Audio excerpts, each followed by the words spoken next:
Trump's raising of $250 million for fund that did not exist suggests possible fraud. The big lie was also the big ripoff, says Democrat Zoe Lofgren after January 6 panel appears to make case for fundraising fraud. The House Select Committee investigating the January 6 Capitol attack appeared to make the case at its second hearing that Donald Trump and his campaign engaged in potential fundraising fraud, raising $250 million for a Trump election defense fund that did not actually exist. The hearing, led by Congresswoman Zoe Lofgren, also showed that Trump and the campaign raised millions for the fund and then funneled the money to, among other destinations, the Trump business properties as well as Trump's own Save America political action. In showing that Trump deceived donors into contributing money to the election defense fund, based on claims about a stolen election that his top advisors told him were nonsense,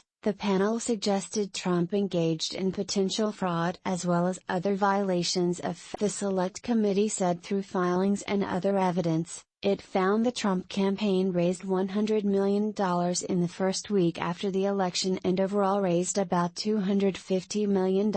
as it asked donors to help fundraise legal challenges. But the official election defense fund, as it was built on fundraising emails that were repeatedly sent up until 30 minutes before the Capitol attack, did not formally exist, according to Trump campaign aides Hannah Allred and Gary Kobe, who testified to the big lie was also a big ripoff, Lofgren said of the deception at the hearing, later telling CNN, he intentionally misled his donors, asked them to donate to a fund that didn't exist and use the money raised for something other than what the Trump campaign was able to fundraise through to January 6 since Trump continued frivolous election litigation past the so-called safe harbor deadline, which is generally accepted as the date by which state-level election challenges, like recounts, must. The Select Committee doubled down on establishing Trump's criminal or corrupt intent in seeking to overturn the 2020 election results by showing he could not have reasonably believed he had defeated Biden when some of his most senior advisors told him otherwise. Trump was told by every credible advisor, from former Attorney General Bill Barr to former Trump campaign chair Bill Stepien to former Trump White House lawyer Eric Hirschman to former Fox News political editor Chris Sturwalt,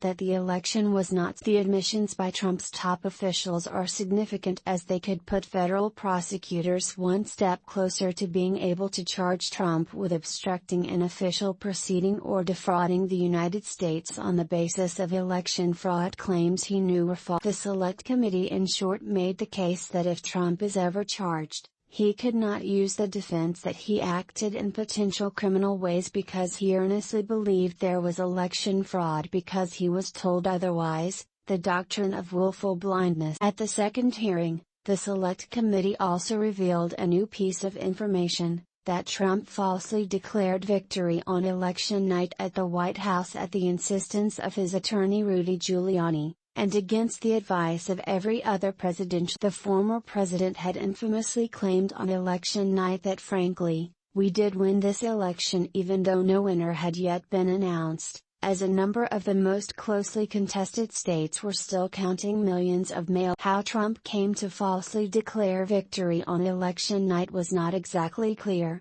until the Select Committee on Tuesday played a video of the top Trump White House aide Jason Miller testifying that Giuliani recommended to Trump they just pretend that they're stealing it from us, Giuliani told the then president when he found him at the White House, according to Miller, who also testified that the former New York mayor seemed, where do all the votes come from? We need to go say that we won.